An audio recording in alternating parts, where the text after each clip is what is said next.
Magandang araw, bagong Pilipinas. Narito ang weather update sa oras na ito.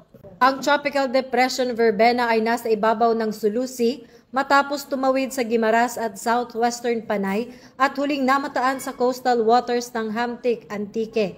Taglay ang maximum sustained winds na 55 km per hour at pagbugso hanggang 90 km per hour habang kumikilos pakanluran, pahilagang kanluran sa bilis na 35 km per hour. Ang Tropical Cyclone Wind Signal number 1 ay nakataas sa buong lalawigan ng Antique, Aklan, Capiz, Iloilo, Guimaras, Negros Occidental, Negros Oriental at Cebu sa Visayas, at sa malalaking bahagi ng Occidental Mindoro, Oriental Mindoro, Romblon, Northern at Central Palawan, kabilang ang Calamian, Cuyo at Cagayancillo Islands, at bahagi ng Masbate sa Luzon. Inaasahang maglalandfall ito sa Northern Palawan ngayong gabi at posibleng umabot sa kategoryang tropical storm habang papalapit sa isla bago lumabas ng Philippine Area of Responsibility sa Huwebes ng madaling araw.